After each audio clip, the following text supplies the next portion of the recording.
Thank you, everybody. Unfortunately, it's been a long time since I've been to one of these meetings here. So, hi, everybody. There's a lot of familiar faces that I don't see up at the Chicago Club in Arlington Heights, so it's good to see everybody again. As Mark said, I'm going to be demonstrating in Portland this year, which I'm really looking forward to. I'm going to be doing 3 different topics on segmented turning. Has absolutely nothing to do with finishing. If I asked the AEW to do a rotation on finishing, they would laugh at me. So I am not an expert on finishing, but I do think finishing is a really important part of what we all do. And because of that, I've spent some time looking into different types of finishes and doing some of my own reading. But there's a lot of people out here that have different experiences than me. So I'm going to tell you my points of view, some things that I've learned through readings that I've done. But if you guys have a different point of view or use a different type of finish, please jump in. Let's just make this an open conversation. I've got some PowerPoint slides that I'm going to run. And then at the end, I'm going to talk about 2 pieces that I've done. Right here, this one and this one. This one here, I made a couple of years ago. It probably took me 10 minutes to put the finish on that. This one I did last month, and I probably have over a period of 3 weeks, probably 5 or 6 hours of time to get that finish. So it all depends what you're trying to accomplish. You can get some really nice finishes in a very short period of time. You can get other finishes that are just going to take a long time. And then we got guys like Roy Lindley who takes them up to a mirror finish that you need sunglasses. That's a whole nother story. But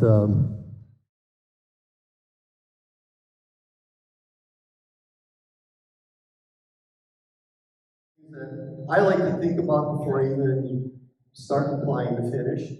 Then we're going to talk about some of the finishes that are available out there to you and some of the pros and cons of each. And then a few final topics like in some particular cases you might want to be filling the grain. There's some techniques for that. Something that to me is really important and a lot of people call it finishing the finish. And then I've got what I want to do in the very end is I want to go through these 2 examples of how I apply those finishes. So with that, let's move on to the next one. I've got a couple books here. If you're interested, I will pass these around. I've learned a lot from these 2 books. They're very popular. One is Jeff Jewett. Both of these are pretty old books. I think this is about 25 years old. This one's also around 25 years old. This is Flexner. It's mainly about flat work. This is not a turning book. But the stuff that is talked about, thanks a lot, Paul. The stuff that is talked about in here really all applies to what we do too. So, and a lot of that kind of information is now available online. Just go online and you can find it. But it's nice to have it all in one location, one place. Flexner is one of the best. He's my go-to favorite finishes. Yeah, he's good. I actually like Jewett's book a little bit better, but personal opinion, personal preference. Okay, so a lot of times people ask, what's your finish? And my first question is, well, it depends what I'm making. Because the finish really needs to reflect the piece that you're making. So I just threw up, these are examples of 4 pieces that I've made over the years. Over in the upper left-hand corner is a piece that I made. Some of you might recognize that. I took a class with Max Grossi, and then where I turned that, and then I brought it home and I did a bunch of carving and some coloring on it. And when I make a piece like that, I don't want it to be shiny, right? So that is finished with just a simple spray Krylon matte finish. Okay. Quick and done in a matter of 30 seconds. Just one light coat. I just want to take the sheen off the paint, right? Because I want it to be matte. So that's a real simple finish. Then you go over into the bottom left-hand corner, that vase. That's a pretty rugged vase. I mean, the last thing I want is one thing I hate is shiny bark, right? If I'm making a rugged piece, I want to have maybe a little bit of sheen. I want it to have some protection. I maybe want the finish to add a little color, but I don't want it to be shiny. So that is just an oil finish that was then buffed with carnauba wax. Okay. Again, a pretty quick finish. Then in the lower right-hand corner, that's a bingo platter, and that I wanted a little bit more sheen. So I went with Danish oil, a couple of coats of Danish oil, and then buffed. And then this ring over here, which was a little bit of carving, I wanted that to be matte. So after I dyed that black, I went over that with a brush with the Krylon finish, just to make it matte. So you get a nice contrast there. Yes? What's your surface prep for sandy go? How high do you go in grit? We're actually going to talk about that in the next slide, so hold that question. And then over in the top, that's a spar varnish finish, probably around a dozen coats. And that's similar to what I did here. So when I do my segmented work, I tend to like them to be a little bit more on the glossy side. So that's the finish I go with for that. And then we're going to talk about a bunch of other finishes. Some I use, some I don't, but at least want to cover, the whole scope of what's available out there. All right, next slide, please. Okay. So surface preparation, and there's probably a lot of different opinions on this. Typically, I go to 400 grit when I'm sanding. I do most of my sanding on the lathe. I'll usually have my final grit. I'll do hand sanding, try to go with the grain, try to eliminate any of those cross grain scratches that you might see. I try to do all my sanding when I'm on the lathe at a low speed. Last thing I want is for the wood to get hot because it can check on you if you're not careful with that. Try not to oversand, especially if you're using open grain woods, because you can take off a lot more wood on the early wood as opposed to the late one. And then you get this kind of a bumpy finish on it that you want to try to avoid. And then the last thing that I always like to do is I clean the surface, and I know a lot of people use alcohol just to get all of the dust off. I use mineral spirits for one reason, is the mineral spirits look kind of like the final finish, and it takes quite a while for it to evaporate. So I can now do an inspection of the piece with the mineral spirits still wet, and there's scratches that I might see at that point in time that I didn't see when the piece was dry.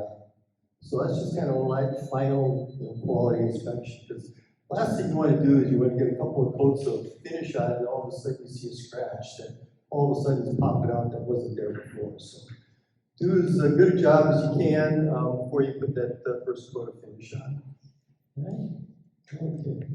So this is a busy slide, and I'm going to spend a number of minutes talking about this. Basically, what I try to do is organize the finishes that I'm familiar with and try to put them in categories, because there's so much mystery out there about all these finishes that you can buy on the marketplace, and how do they fit, what's in them. In a lot of cases, you don't really know what's in them, but I can give you, from my understanding, at least a general knowledge of what you're probably going to see in some of these finishes. But especially when we get over here to what I call blended finishes, because there's just a ton of those. And this is only a small list.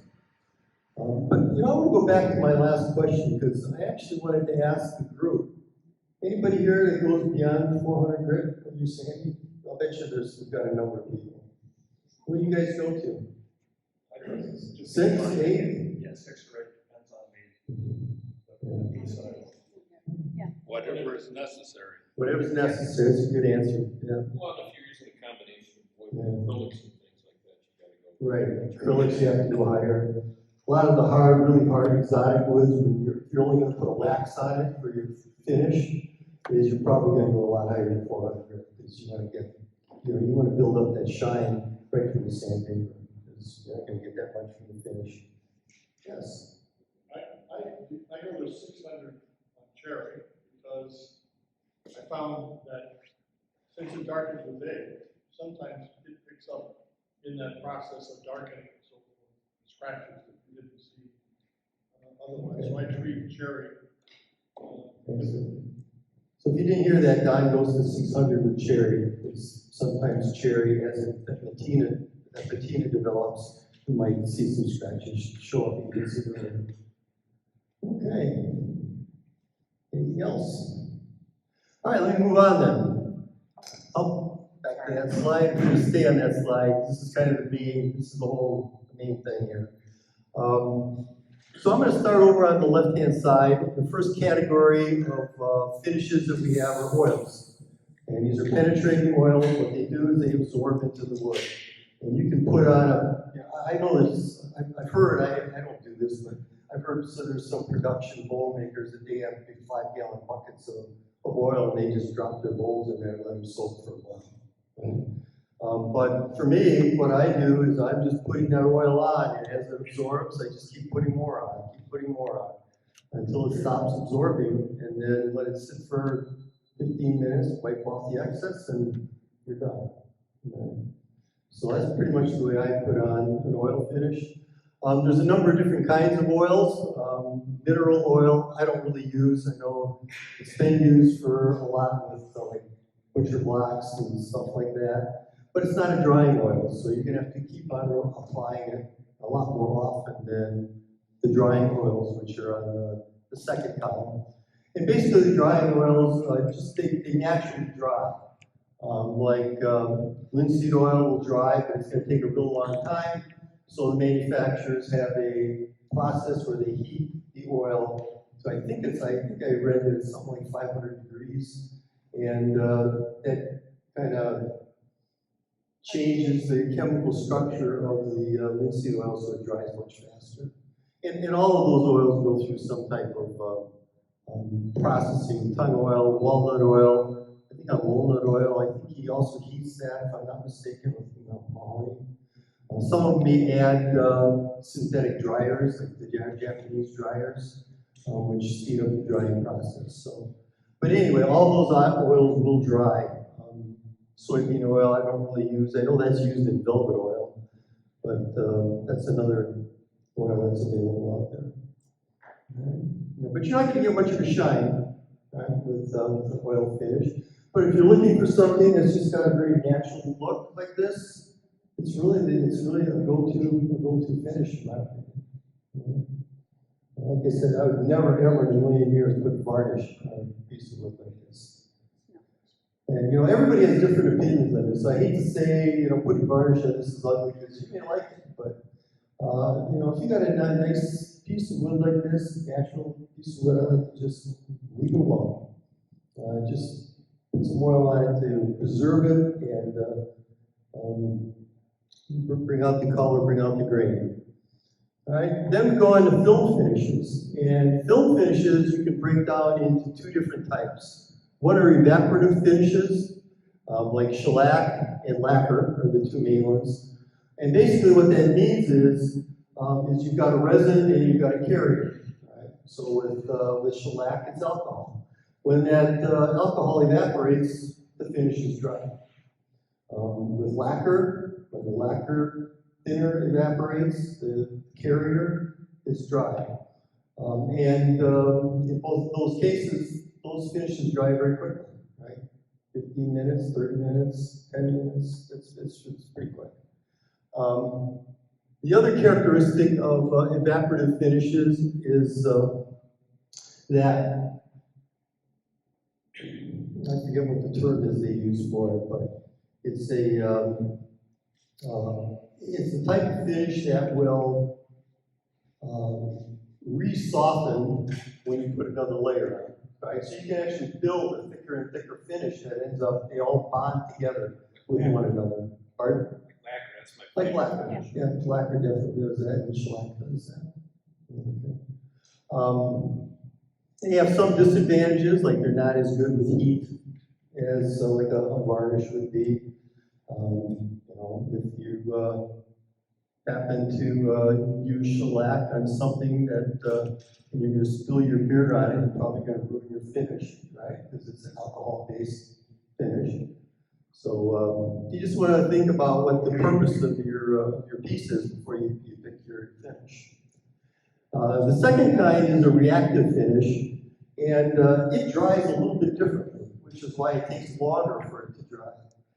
First of all, the carrier has to evaporate, right? And that's when it gets to this sticky feel. Right? Once the carrier is evaporated, which happens pretty quickly, the finish is now sticky.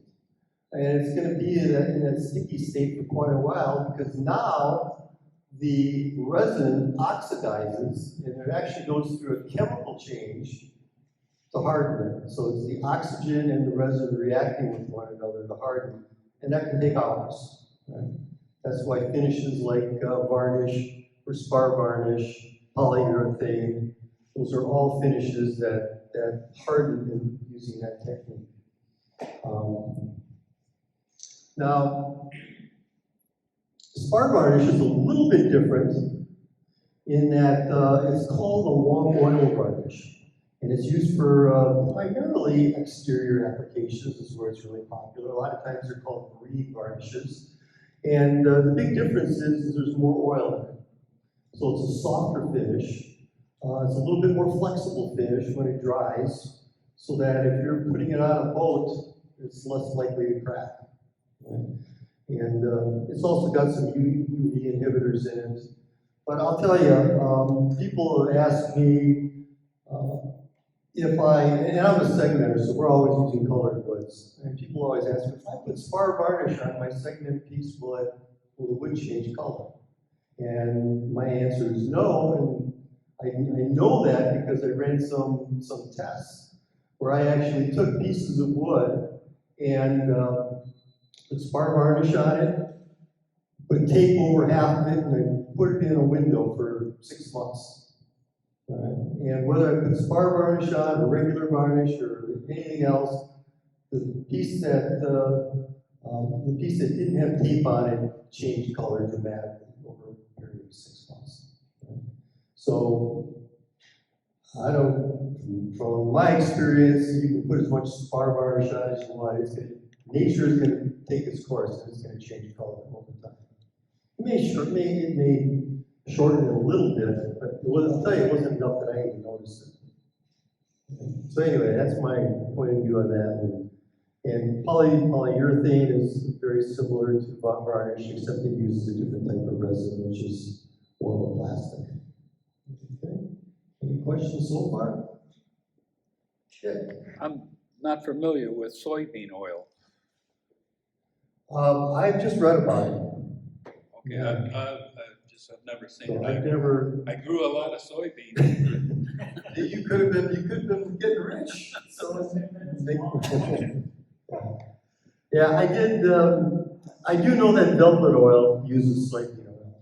That's the only product I've actually heard of that uses soybean oil. I have something you want. Some velvet oil or soybean oil? Both.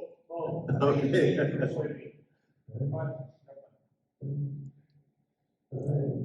The next category is waxes, and I think most of us are familiar with them. Three main waxes that I'm familiar with are beeswax, carnauba wax, which is a little bit harder, and then microcrystalline wax, which is what Renaissance wax is. And I don't use a lot of microcrystalline wax, so maybe there's somebody out here that can talk about it, but it's supposed to be a great, really hard finish, and it's actually a polymer. It's a petroleum polymer of some kind. I use it in some of the small turnings. It's used, the British developed it, and it's for museum pieces, and it doesn't show fingerprints. That's the main reason. Okay. So the opinion was that it's good for small pieces that you're going to hold because it doesn't show fingerprints. Okay. Right. Then we get into this big mystery category here, which is blended finishes. And it's interesting because I remember when I was first getting started, and I would go and I would look for teak oil, and I thought, oh, teak oil must be for blended to put on teak, and Danish oil is, made by the Danes, and all this. It's all marketing, mumbo jumbo. I mean, who knows what's in this stuff? What I do know is that all these things over in this left-hand side are an oil varnish blend of some kind. I don't know what the oil is, but it's blended with a varnish, and in many cases a thinner, right? So they can be wiped on very easily. Right? So these are all, typically these are all wipe-on finishes. So tongue oil, antique oil, Danish oil, teak oil, water locks, they all have varnish and oil, and probably some thinner. Okay. Some of them have, like for example, I can tell you just from experience that Danish oil has a lot more oil than it has varnish because it's going to take you a long time to build up a shine with Danish oil. Tongue oil will build up a shine faster. So based on that, I know that it's probably got more varnish in it.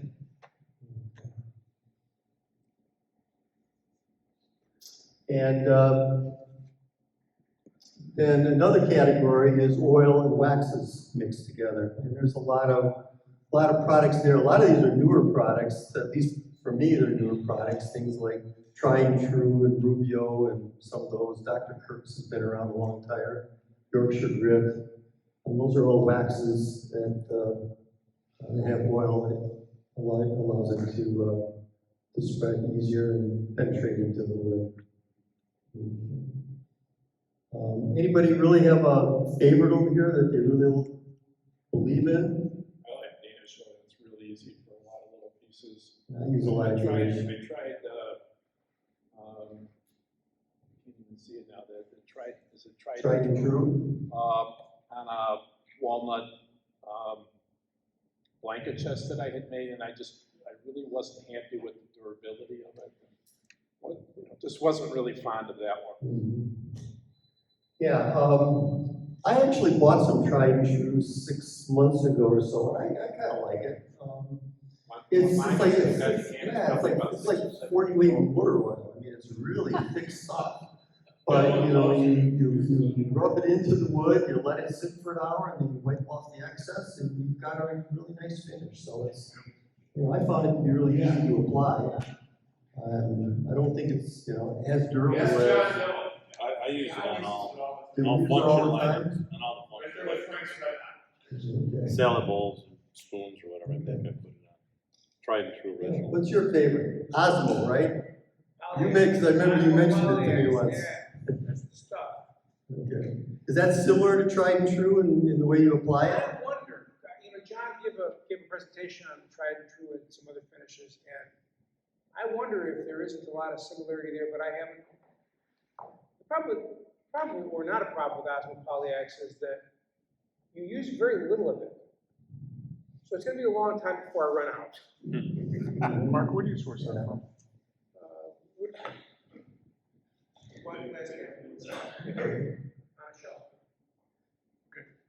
I've got something here I want to pass around. I actually just did this before I came to, not just before, a week or two ago. But basically, these are some samples where I took Tried and True, I took Danish oil, walnut oil, and spar varnish. And I put a couple of coats on. Half of it is just the finish by itself. The other half has been buffed with the Beal buff system. And I'm just going to pass these around so you can see the difference. I was going to talk about this in a minute, but personally, I buff everything. Every single piece that I make goes onto a buffing wheel because it brings out a little bit of shine and it gives it such a nice feel that it just changes the whole texture of the wood, in my opinion. So just take a look at these. You don't really see a big difference between them. I thought I might see a little bit more difference between some of these finishes, but I don't really, other than the varnish, which will be obvious. The other three have a very similar look to them. So maybe it comes down to durability and what you want. And then the last category, which I don't use much of, Mark can tell you all about CA finishes. Great finish for pens. That's probably the only thing I've ever used CA finish for. But it is a good finish for that. Other than that, I do know that there's a guy down in Texas that does big vases and stuff with CA finish. And I'm not sure I'm a fan of that. It looks a little too plasticky for something like that. But it does get a nice gloss finish on it. Seems like it would be very expensive. It seems expensive. And I still remember back in the those of you that in fall, he would never ever in a million years touch CA finish because it wasn't museum quality. CA finishes apparently will not be accepted by museums. At least that's what he told me, and because it breaks down over time. For a pen, 10 years is probably a good life. And CA finish is going to be fine. But if you want something to last through generations, I have personal experience with this, but it sounds like it's not the finished bill. You know, with all of these finishes available, are there other factors that you look at and consider? For example, safety related, or the smell of these things, or the ease of application, and those The kinds question of is, are there other factors that you should look at when you're evaluating finishes? And I actually have something here that is.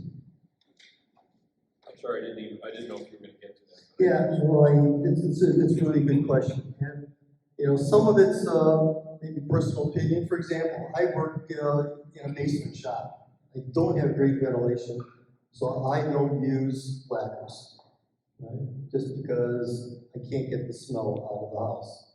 I love lacquer, but I don't use it because Spray outside, I yeah. can't. I actually Right, go it was spray outside. Let me have that in the house. Right. Yeah, and on that, Miss Brenda would throw you out of the Pardon? house. Brenda would throw you and the lacquer out of the house. I've used lacquer a few times in the basement because I was in a hurry and I had a whole family left. Now, varnish, have you ever done what you've done here, put like 2 coats on, and then wet sand it after it dried real well, wet sand it, and then buff it? There's two-thirds of it that part of it has been sanded. So with the varnish, what you're seeing is just raw varnish being applied. And you know, one of the downsides of a finish like the varnish is it takes forever to dry. If you're not in a really clean environment, you're going to get dust. Right? You got to really make sure you're very clean environment. So, but yeah, I mean, once I put it, and I'm going to talk about that, so I'm not going to spend a lot of time on that. But yeah, definitely you want to do some sanding and knock all those nibs down. There's other things like, I don't have a slide on this, but things like shellac is low resistance to heat. One of the nice things about shellac is I've heard it called the universal finish because it's compatible with everything. So if you want to put shellac as a barrier coat, for example, maybe you're doing some glazing or some painting, and you want to put a barrier in between a lacquer finish that you put down and something you're going to put on top. That might be lacquer based, so I just put a coat of shellac down.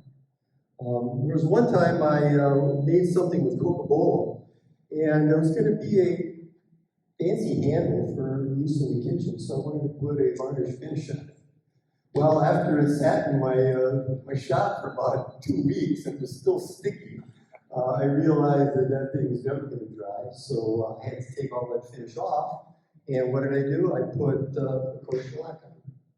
Right? And once I put the coat of shellac on, Coca-Cola is just such an oily wood that the varnish couldn't dry.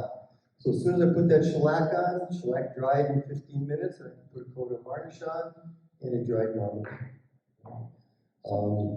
So basically the shellac gave it a little tooth to grab too? Is that what you're saying? It acts as a barrier between Whatever the oil is. whatever the finish is underneath, or in this particular case, the oily wood. So, I find that a lot of times what's nice, and I use this more for furniture, but BLO and shellac really pop the grain, and then I'll take it outside and then I'll spray it with lacquer, and it's just a beautiful finish. What I like about lacquer is that it's so much easier to repair than polyurethane. Polyurethane is a disaster. yeah. Okay. And, you know, looking at the sheen is another thing. Have you ever seen a very highly polished gun stock? A really highly finished wood? All that is linseed oil. But one drop on your finger, and you constantly work it in. Take the pleasure to do a whole stock. But the finish is absolutely gorgeous when you look at it. If you sweat, you'll take some of the shine off, just put another coat on, take the finish off the wall. But that's how they do that. There's some stuff online you can watch, it's amazing what you do. Yeah. Like French polishing. Yeah. You know, similar type of idea. You just keep rubbing and rubbing and rubbing. Yes, sir. You ever use sanding sealers in any applications? I don't use a lot of sanding sealers. Sometimes a sanding sealer is good if you're working with a wood that's, for me anyway, you know, the time I would use it is if I'm working with I want to build up a sheen. I'm working with a wood that's porous, and I just want a quick coat of something that's going to basically close those pores in the wood so that I can now start applying the varnish on top. Some people may use it to fill pores. If you're using a semi-open, I would use it putting on sanding sealer for a week. But for some woods, 1 or 2 coats of sanding sealer, and you've now got a nice smooth finish. And you can now put your top coat on. Yes? Ever use French polish? I've never done any French polishing. I did a set of candlestick holders for my mother in 1966. I read about doing it with rotten stone, alcohol, and shellac. It was a real pain to get done. But I still have those candlesticks, and believe it or not, they still look Are good. you still have the same shine as they did? Not a real big shine on it, but it just was a mellow, nice look. It just looks like way too much work. Yes, it was. Another thing to keep in mind is that oil-based finishes are going to yellow a little bit. I mean, it's just part of the natural, not much you can do about that. The finish is going to, with the UV light, it's going to change color a little bit over time. So oils will do that, and varnishes will do that. So, for example, if you're working with a holly, and you want to keep your holly nice and white, you probably don't want to put oil on it, or you probably don't want to put varnish on it, because it's going to yellow. Right? In that particular case, and I didn't talk about it, but in that particular case, you want to use a water-based finish. I know there's water-based lacquers, which I've never used, but then there's also water-based polyurethane, which does dry. I mean, I don't personally like using water-based finishes; they just don't go on well. But you can get a nice finish that stays real clear. If you use holly, best thing to do is to stabilize it first. Stabilize holly before you put the finish on. The stabilization will change the color at all. It keeps it. The problem you have, like you put walnut and holly together, the walnut dust will go into the fork and screw it up, so it stabilizes it. And you've heard like them lines, stabilize that holly, no problem. Okay, good. All right. Can we go back to the slides? All right. Slide or go back? Yeah. I thought I made those slides invisible. We talked about all this stuff, so I'll just go past all that. Keep going. If anybody wants these slides are going to be online, so all this stuff will be there. We had talked about some characteristics of wood. I'm not going to go through all of these, but you can see there's some things to think about. Ease of repair, easy to apply, toxicity, durability, and what finish you might select if any of those are important to you. Next. Then some pros and cons. Next. So filling the grain. Anybody here take the time to fill the grain before they put a finish on? I've used that aqua coat, that is great product. Yeah, I use it a little bit. So I'm guessing most of us don't bother with this particular step. It comes into play for me because if I want to get a nice finish like this, and I'm using a whole different variety of woods. Some woods are going to be more porous than others, and I'll usually use the aqua coat. That's usually typically what I'll do. If I have any big holes that I need to fill that would just take too long. Other than that, I just use multiple coats of varnish. And then All the names of, what is aqua? Is it like a sanding suit? I don't know what it's made out of. It's almost like a wax. And you just rub it into the pores. You let it dry. It's water-based. You let it dry. It only takes like an hour or two to dry. And then you sand it off. You need to get it all off the surface. So all that's left is the aqua coat is in the pores. Like a hard wax? It's like a wax that, I don't know if that's what it is, but it's like a wax that hardens. At least that's how I characterize it. Okay. If for some woods, you could just create a slurry of wet sanding, and that slurry is going to go into the pores, and then when your oil or your finish dries, you've gotten a pretty smooth finish. Sanding sealer is another option, and you can also use the finish itself. Like I said, on this particular piece, I probably put on 8 or 9 coats of finish, and then it was sanded back to pure wood. And all that was left was the finish in the pores. And then I put a couple more coats on after that, and it was done. In a lot of cases, just the finish itself is a good filler. Why did you do 8 or 9 coats and then take it back down to the bare wood? Because that's how many coats they needed to fill the grain.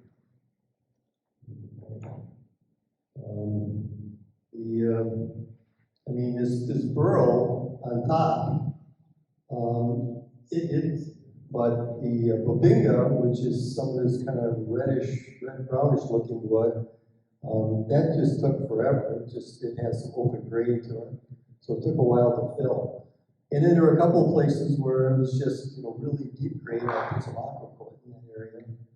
And I don't want to put 30 coats of finish on to fill that. And there's still some flaws in there if you look.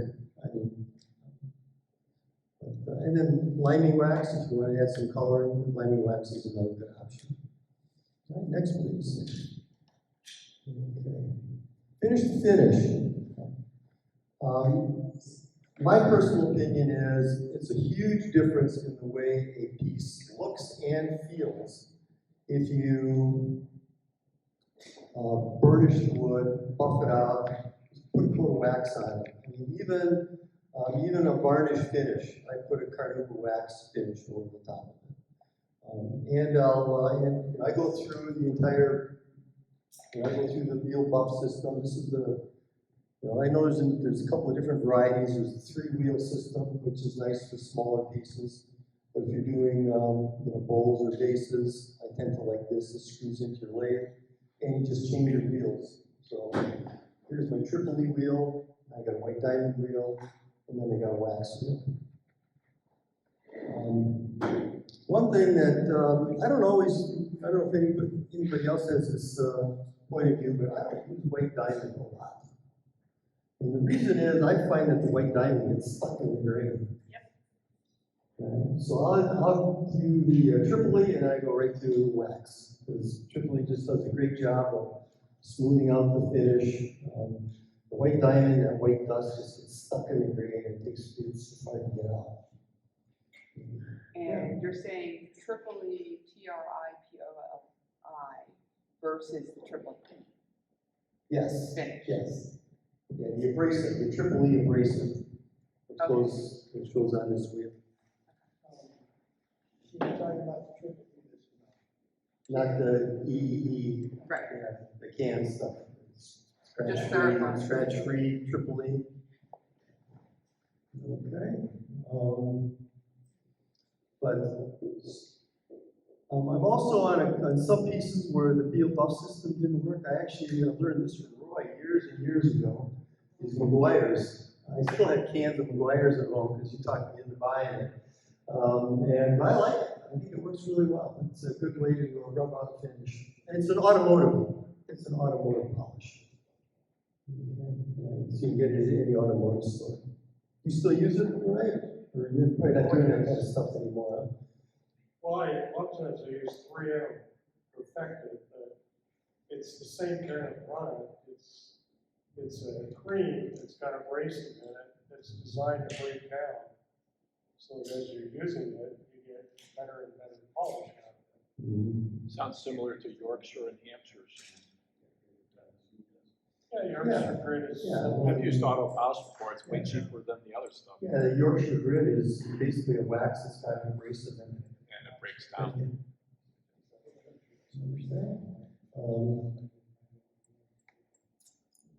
Anything else on that? Otherwise, we'll move on to the next slide. This was something that I actually had to look up because I didn't really know the answers to all these, but I was just curious. And a lot of these, I don't know why you would do it, why you would put varnish over a lacquer, but I was just curious about the pad why, right? You know, I don't know why you would do that. So unless you want to put a little bit of oil on as a lubricant for some polishing. But the whole purpose of oil, in my opinion, is so it absorbs into the wood. But if you put varnish down first, you blocked all the pores, the oil is just going to sit on top of the lacquer and not do its job, or on top of the finish. Yeah, it does crack. And lacquer over varnish, the only thing I found, again, why would you do that unless you maybe refinishing something really, an old antique piece and you don't know what it is. Although you can, how do you know if you got lacquer or varnish?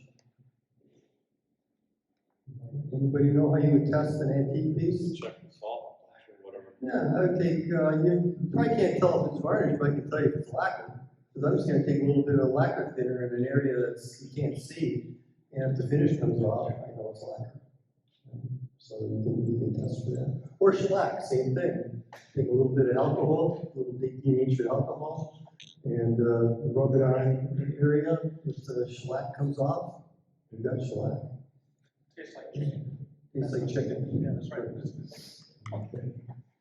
All right, next slide. Okay. I think this is kind of the end of the story here. I'm just going to talk real quickly. This piece, I actually went through this already. This is just an oil finish, and then the Tripoli and carnauba wax. And you can see by those samples that are passing around, get a little bit, just a little bit more shine and a little bit nicer feel once you put the finish on. When you said wax on that, Al, you don't have a problem with the wax getting in all those pores on that hollow form or that base? I mean, I just asked him. It wasn't an issue for you? Yeah, not really. I mean, he is getting in there. You're not seeing it. What kind of oil do you use? Pardon? What kind of oil is it? This is Mahoney's walnut oil.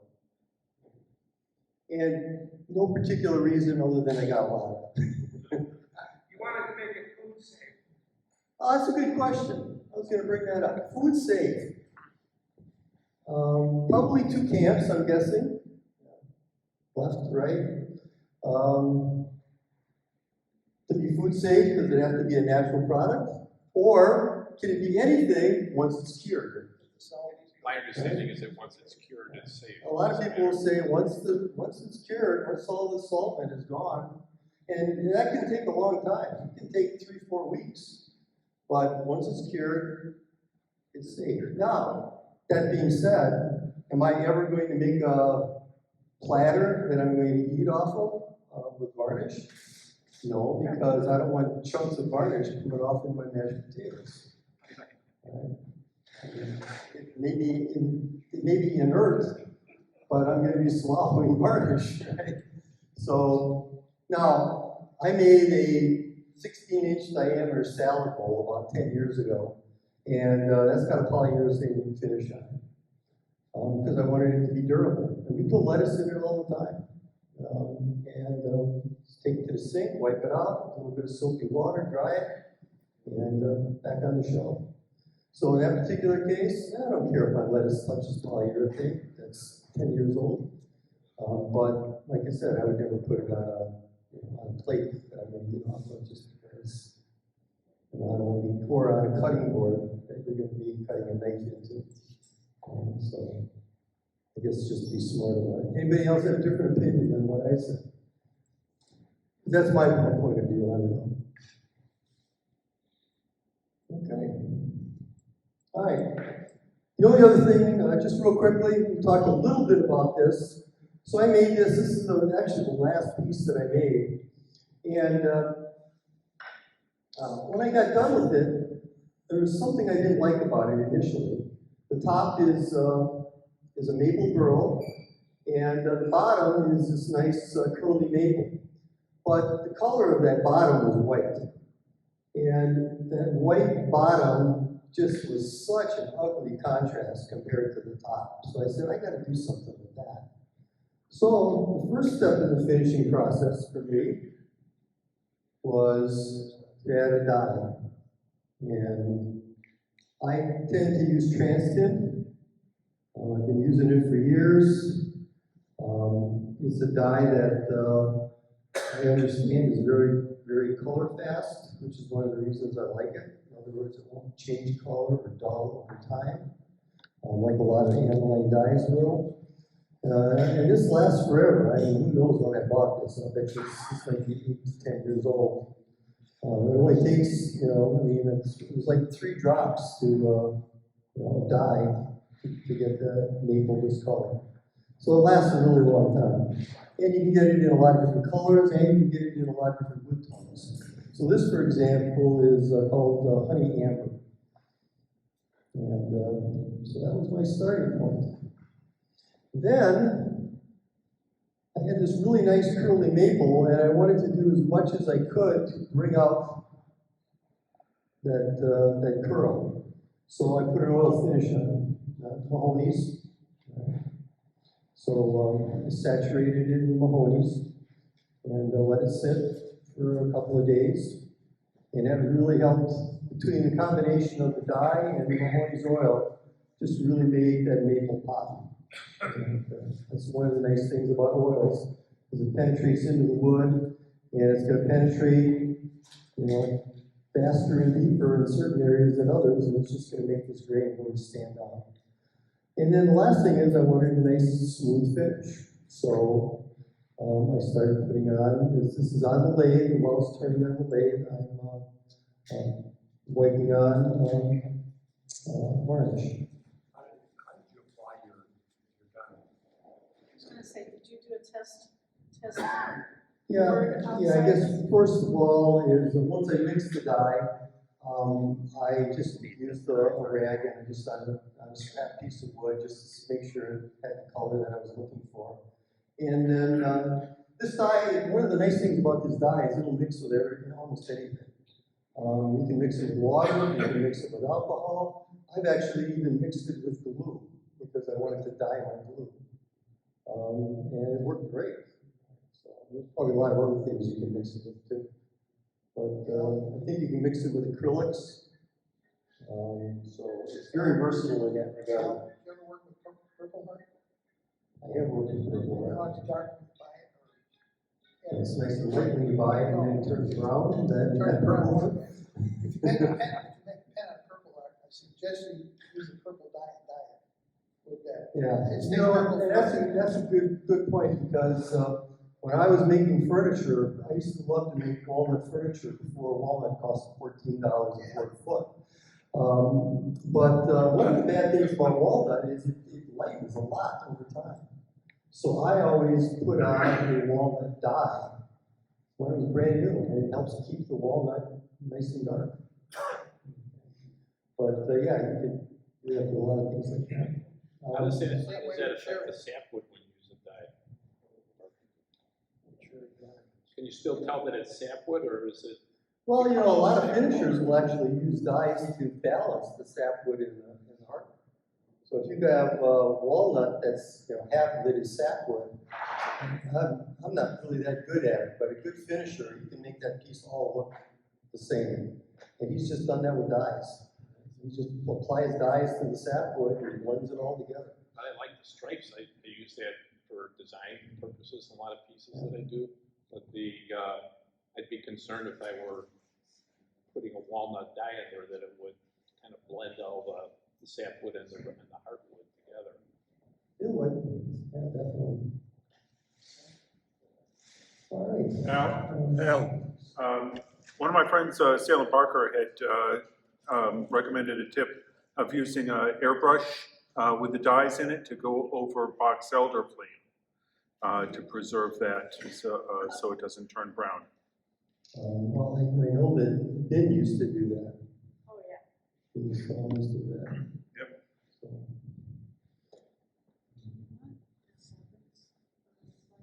Pardon? No, I think I'm probably going to get the hook here pretty soon. So, is there any other questions? Just one, you mentioned a lot of different kinds of finishes. I think a lot of us have a lot of different finishes, and we use a little bit, and then the rest of it sits, and it gets wasted or gets thrown out. Any suggestions on how best to buy and store your finishes? So, it's almost like we planned this together here, Paul. Because I'm trying something new that I got probably about 3 months ago. You ever seen these stop loss bags? You can get them on Amazon. They come in groups of 4 for like $15. They're not super cheap. But basically the idea is you use a funnel and put your finish in here. And then as you're using it, you can just squeeze all the air out. Now, the only thing I don't like about these bags is they're clear. And you don't want to keep your finish exposed to light. So you've got to keep it in the closet or put it in a bag. But I just got these like 3 months ago. I know some people, and I used to do this a little bit where I take it by a quart. Yeah, like you said, how many of us have half quarts of finish that have a film on the top of it because it's been so oxidized? But put it in smaller containers. Well, then we use the old stuff, and then we blame the stuff. Blame the finish. Have you tried the nitrogen in the can? Spray nitrogen? Yeah, I forget what it's called, but yeah. What's it called? Floxygen. Yeah, I've never used it. Anybody tried it? Yeah, I use it.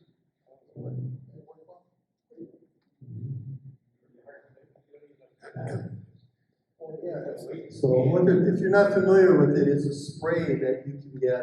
It's called Floxygen. And what you do is you just spray it into the can when you're done using it. And it must be heavier than the air, so it just pushes the air out of the can.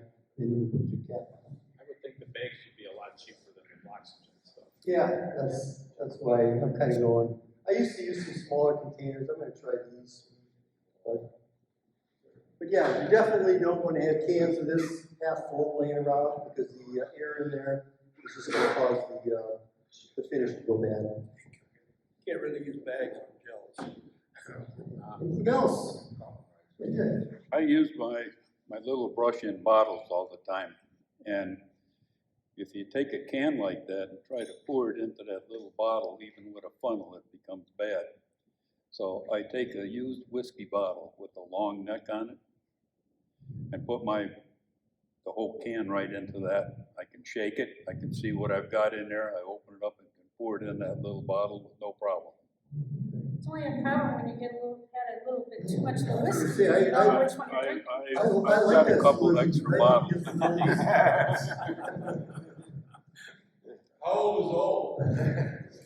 All right. A I'm gonna while. turn it- Oh, I'm sorry. Al, just store your cans upside down. Then the stove goes on the But bottom. you still, yeah, it's true, you still have the oxygen on top, right? Yeah. Is that really wrong? I don't know, I haven't done it. I assume that the oxygen just, you still have the oxygen. Exactly, Yeah. and, space. Bob's got it. Bob? Yeah, I've been storing my polyurethanes and oils mixed with polyurethane in Pepsi bottles. The reason I use a Pepsi bottle is I can squeeze it down flat, and I might have an ounce left in that Pepsi bottle and it's still good. Get it out of the can, put it in a Pepsi bottle, and you'll beat those bags where you can put them in there. It works just as well, and because I don't pay too much for my Pepsi, but I drink it first and then put it in that way. Works very well. Oh, there's one other thing I wanted to show you guys before I quit. One of the things I talked about is the importance of having a clean environment when you're applying a finish, especially if you're using varnishes. And I found that a device like this, which is actually sold as a air quality meter, for measuring the dust in your shop, works fantastic. Because if I'm going to apply finish, especially varnish, I will turn this on, and I'll turn my dust collector on, which has a HEPA filter, and I just let it run until this gets down to a couple parts per million. And then I'm ready to apply finish. I'll tell you, let's turn this thing on right now. Let's see, how bad is it in here? This takes about 10 seconds. This is a clean room. 1 part per million. Well, I'll tell you my shop, all I gotta do is walk around in my shop. I don't even have to turn a tool on. But just from dust on the floor, I walk around my shop and it's at 100 parts per million. I turn the tool on and it's at 300, 400, 500, 600 parts per million. And this thing will go up to 999. It's easy for me to get it to 999. So that's just maybe, I'm not the safety guy here, but wear your dust mask. Because well, I'll tell you, it's amazing how quickly you get to a danger zone in your shop. Okay. I think we got one more question. You're talking about the dust in the shop and the varnish is picking up dust nibs. The Osmo Polyex is really very tolerant to dust. The other product that I use that's also very tolerant to dust is the Bartley brand of gel varnish. It's very viscous, it's like pudding. Both products go from just finger tacky to dry in about half an hour, and so it doesn't allow the dust much time to collect, so they work pretty well. Okay. So just for everybody else, the point that was made was Bartley gel varnish and Osmo dry fast enough that you really don't get much problem with dust. Okay. Thank you.